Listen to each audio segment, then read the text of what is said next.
331. ¿Qué es la enfermedad? La salud es un estado de perfecto, completo, bienestar físico, mental y social, y no solo la ausencia de enfermedad. Definición de la Organización Mundial de la Salud, OMS. ¿Qué entendemos por enfermedad? Si nos remitimos al origen etimológico veremos que deriva de la palabra latina infirmitas, que significa falta de firmeza. Históricamente el hombre fue tomando diferentes posturas frente a la enfermedad. El hombre de la Edad Media, por ejemplo, tenía una actitud pasiva e indefensa frente a la misma. Se sentía un mero espectador de lo que consideraba un castigo divino. La causa de la enfermedad, creía él, provenía de una fuente todopoderosa y sobrenatural frente a la cual nada se podía hacer, tan solo resignarse o esperar el milagro. Evoluciones posteriores siguen manteniendo esta postura de indefensión. Recién en el siglo XIX, a partir de los descubrimientos de Louis Pasteur, cambia esta actitud. Si las enfermedades infecciosas son producidas por microorganismos llamados virus o bacterias, los mismos no son sobrenaturales ni todopoderosos y se pueden combatir. El hombre se convierte en espectador activo de su enfermedad, espectador porque cree que el trastorno viene del medio aleatoriamente, el contagio está librado a la oportunidad y al azar, pero activo porque puede luchar contra ello, mediante vacunas y antibióticos. Si bien el descubrimiento de Pasteur ha sido valiosísimo y ha contribuido a salvar innumerables vidas y a mejorar la calidad de la misma, su interpretación dio lugar a dos concepciones erróneas acerca de la salud. Primeramente, la de creer que para ser sano hay que luchar contra la enfermedad y no, como sería lo adecuado, promover la salud, y en segundo lugar, se crea la pseudo-ilusión de que es un estímulo externo, una pastilla, una vacuna, el que produce el bienestar. Claude Bernard, un fisiólogo contemporáneo de Pasteur, descubrió que en toda enfermedad es tan importante el terreno como los microorganismos. El hombre ya no sería un espectador, es un CEO autor de su enfermedad. Citando al doctor Gabriel Castellá, nuestro cuerpo está constituido por 10.000.000.000.000 células. La realidad es, según este dato, que albergamos más bacterias que células, exactamente 100.000.000.000.000. Esto representa 10 veces más bacterias que células. Con otras palabras, es como si cada una de nuestras células tuviera que enfrentar a 10 bacterias. Se estima también que, por día ingresan al torrente sanguíneo 100 millones de bacterias a través, principalmente, del intestino. Se estima también que a lo largo de nuestra vida nos enfrentamos a 150 especies patógenas de bacterias. Ante la magnitud de tales cifras cabe la siguiente pregunta: ¿cuántas veces tenemos infecciones bacterianas? Muy pocas veces, como promedio se calcula entre 10 y 15 infecciones en toda la vida. ¿Qué nos indican estas cifras?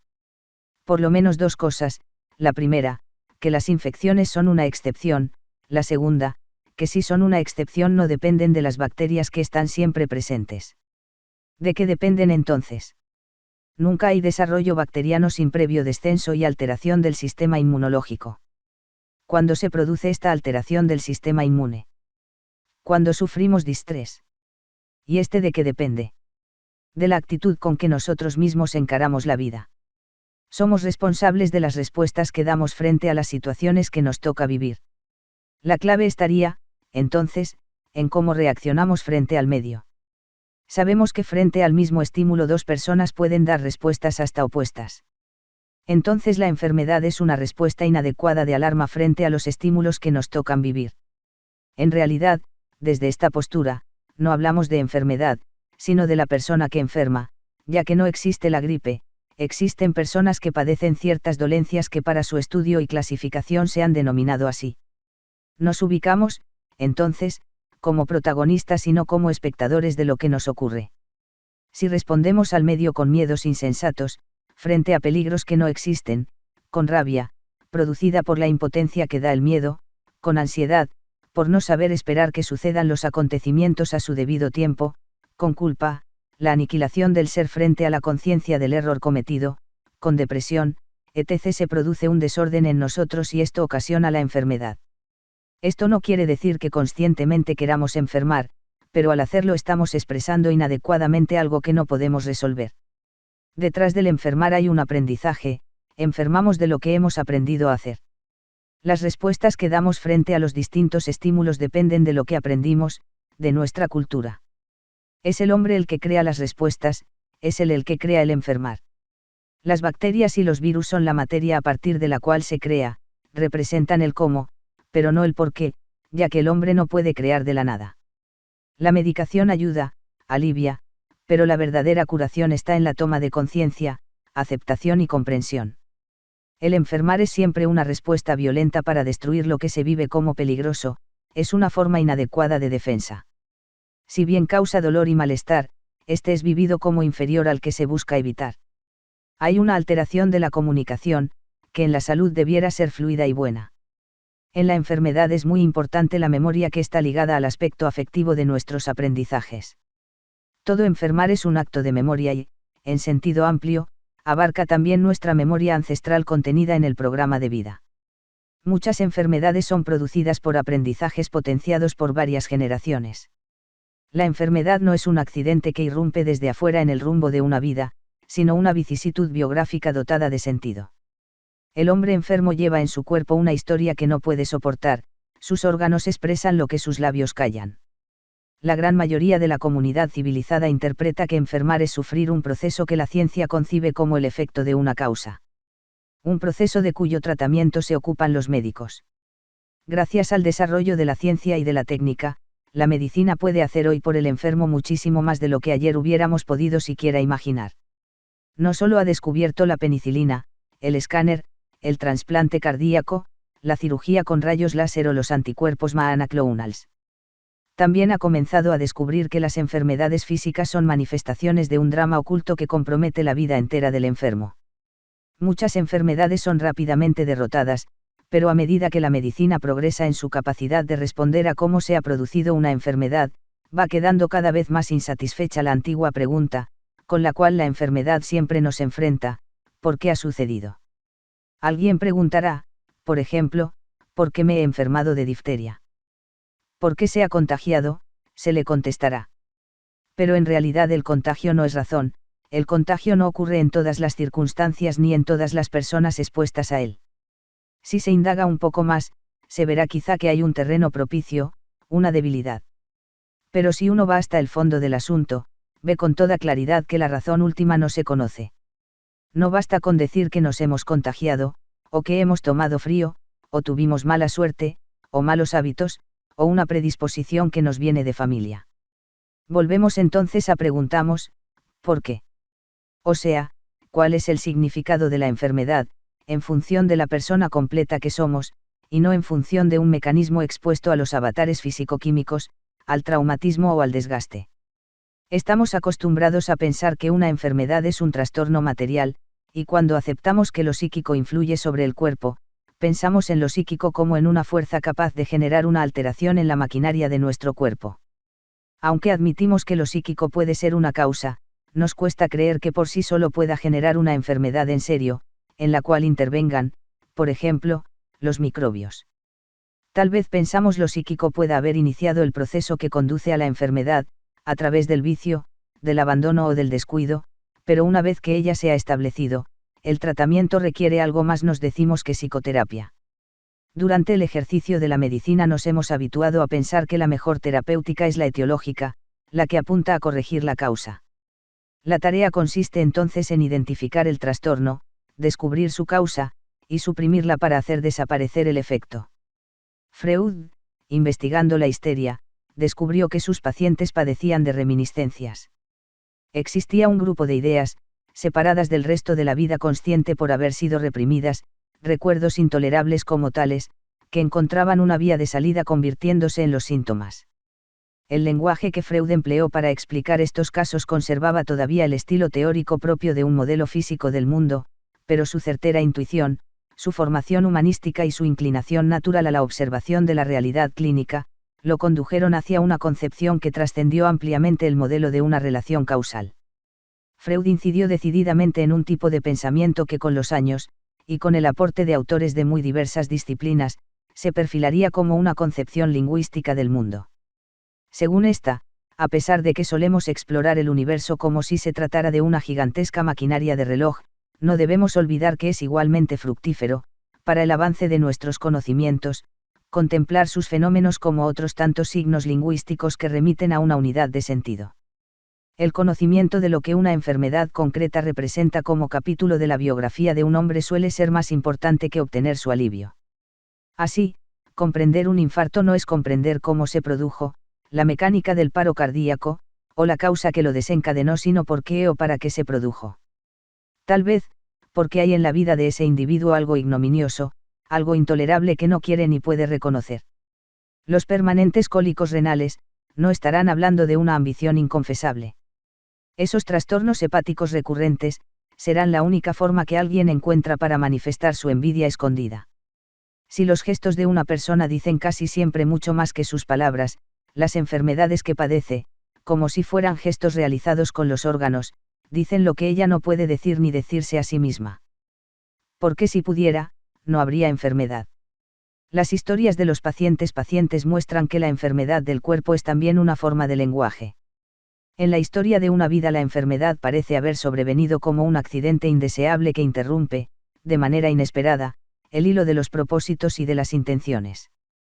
Sin embargo, una vez que hemos aprendido a leer en ese idioma, la enfermedad se nos presenta como un capítulo que forma parte indisoluble de una biografía, completando la trama de la historia con un significado más rico. Como ocurre con las novelas policiales, cuando la investigación, larga y fatigosamente realizada, finaliza, y se reconstruye el sentido del suceso misterioso o absurdo, todo parece sencillo. La enfermedad deja de ser el acontecimiento ajeno que irrumpe desde afuera de la propia vida, para convertirse en un drama que le pertenece por entero.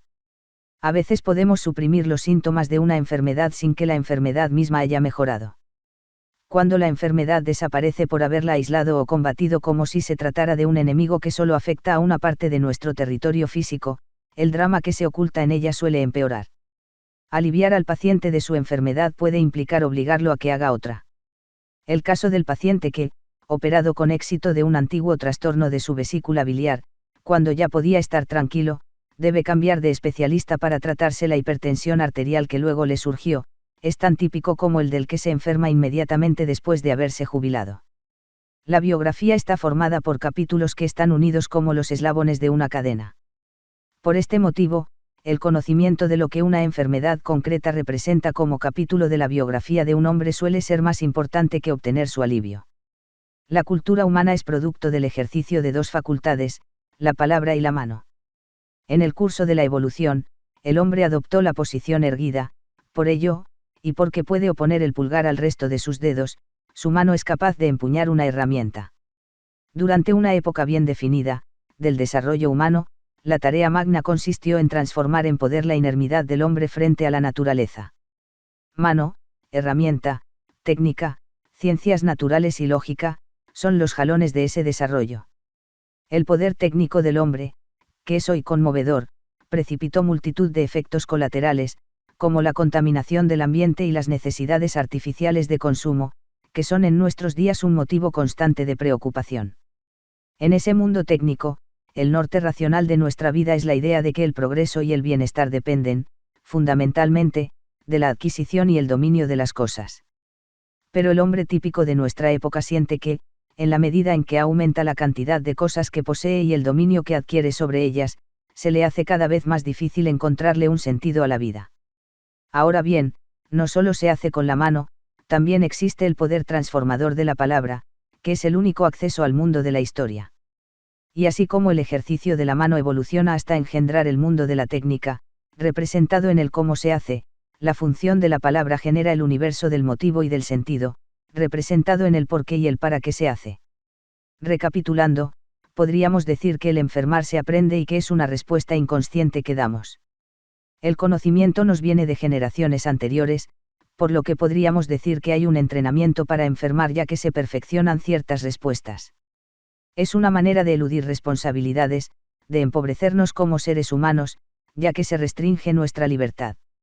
El enfermar expresa un lenguaje y un código que si bien es particular en cada persona, expresa ciertas características similares que el doctor Castellá sintetizó de esta manera.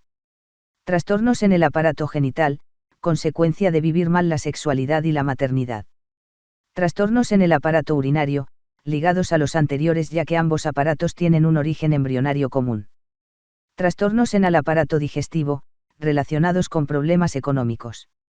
Obesidad, se presenta como mecanismo de defensa contra la seguridad personal, la tuberculosis, la belleza, cuando ésta se presenta como peligrosa. Trastornos de piel, relacionados con el miedo al contacto con otros ya que la piel es un órgano de relación. Problemas odontológicos, generalmente expresan rabia. Angina, relacionada con el miedo a decir algo, o la culpa por haber dicho algo. Dolores de espalda, expresan el miedo a la opinión de los otros. Trastornos en el aparato osteoarticulo muscular, conllevan una negación a la acción. Trastornos cardiovasculares, expresan miedo y angustia vital. Trastornos respiratorios, reflejan una angustia frente al lugar que se ocupa, un sentirse dejado de lado. Alteraciones en la presión sanguínea, la alta presión señala que puede haber ira acumulada, la baja presión mostraría una necesidad de evadirse. Desde ya que este listado es relativo, lo importante es ante todo considerar lo personal al analizar una situación. Cuando hablamos del enfermar como una respuesta inadecuada, surge el interrogante, ¿cuál o cuáles son las respuestas adecuadas? Aquellas que están en armonía con nosotros mismos y el medio. Solemos decir que no solo de pan vive el hombre, y es cierto, porque en nuestro interior existe un anhelo de trascender los límites de nuestra existencia personal, que no se contenta con bienes materiales. El drama que se oculta en toda enfermedad nos enseña que vivimos siempre, lo sepamos o no, para alguien a quien dedicamos lo mejor de cuanto hacemos, y que llevamos dentro una vocación de trascendencia cuya insatisfacción nos arruina. Terapias. La increíble capacidad de autocuración de nuestro cuerpo está recién siendo descubierta por los científicos en su vasta dimensión. Este conocimiento es a veces transmitido a regañadientes al público, pues implica el hecho de que el cuerpo no opera desde un parámetro solamente físico, sino que las emociones y la mente están tan asociados a su funcionamiento que es imposible separarlos. Esta asociación mente-cuerpo es el terreno de exploración de las terapias llamadas corporales desde hace años. Existen muchas técnicas que pueden incluirse bajo este rótulo. ¿Qué buscan? Que te reencuentres con la sabiduría innata de tu cuerpo, que escuches sus mensajes, que te hablan de conflictos reprimidos y de maravillosas vivencias a la espera de ser conocidas, que lo libras de corazas y tensiones a que lo sometes para dejarlo expresarse en la gracia natural que todos poseemos cuando lo sentido, lo pensando y lo actuado se unen desde el corazón. ¿Cuántas terapias corporales existen? Decenas, antiguas y modernas. Probablemente, las más tradicionales sean las que trabajan con la energía, un concepto fundamental en este campo. Esta circula por el cuerpo por canales o meridianos, que están relacionados con distintas funciones físicas, emocionales y mentales. Existen varias formas de actuar sobre estos meridianos: acupuntura, shiatsu, doin, digitopuntura, reflexología, etc. Las tradiciones orientales llevan el concepto de energía más allá de lo físico, implicando la movilización de varios cuerpos sutiles, de diferentes densidades, con 7 puntos primarios, los chakras. La conciencia y alineación de estos cuerpos, su armonía con lo divino, es la base de varias escuelas, como el yoga, la meditación, el tai chi, el reiki, el healing, etc., para nombrar exponentes de diferentes culturas. En Occidente, se pueden encontrar técnicas como el método Mecieres, que hace hincapié en elongar la musculatura posterior, evitar la rotación interna de los miembros inferiores y el bloqueo diafragmático. Una seguidora de este trabajo es Therese Berterat con la antigimnasia. La eutonía, de Gerda Alexander, busca la adaptabilidad del tono muscular a los cambiantes estímulos tanto interiores como exteriores, en lugar de la fijación a uno al que estamos sometidos sin darnos cuenta. Es un método muy sutil de exploración consciente, en las antípodas de los que recurren a la manipulación del sistema muscular y conectivo u osteoneuronals, como el rolfing, la osteopatía o la quiropraxia, en los cuales el terapeuta realiza masajes o alineaciones específicas. Y ya que menciono los masajes, estos también tienen una larga tradición. Diversas escuelas se han influenciado mutuamente, dando lugar a un enriquecimiento en su aplicación y sus efectos, que los han convertido no solo en placenteros y relajantes, sino también en terapéuticos. Otros caminos biomecánicos son la técnica Alexander, que prioriza el área de control primario, esto es, la relación entre cabeza y columna, y el método Feldenkrais, que busca reprogramar el sistema nervioso, haciendo que cada movimiento sea más eficiente y económico, mediante manipulaciones suaves o por ejercicios simples, que persiguen ampliar los límites a los que nos circunscribimos. En el terreno de la relación mente-cuerpo ha influido largamente la labor del Dr. Wilhelm Reich, un médico psiquiatra contemporáneo de Sigmund Freud. Reich descubrió que las experiencias emocionales de las personas han cortado la fluidez, constituyendo bloqueos musculares, corazas de carácter. La tarea de la terapia es concientizarlas, a fin de que emerjan los contenidos mentales y emocionales subyacentes y solucionar conjuntamente la disolución de la coraza física y el componente psicológico que lo ocasionó. Restituir el libre flujo de energía significa recobrar el estado original de bienestar y unión con el universo que nos es natural. Pareciera que Oriente y Occidente se vuelven a unir. Uno de sus discípulos, Alexander Loven, es el creador de la bioenergética, una terapia que aúna la liberación física de los bloqueos mediante respiración, ejercicios, masajes y expresión emocional y el enfoque psicoanalítico en su resolución. Otros terapeutas han seguido los postulados de Reich, enriqueciéndolos con propuestas espirituales, como John Pierracos, Core Therapy, David Boadella, biosíntesis, Roberto Assagioli, psicosíntesis.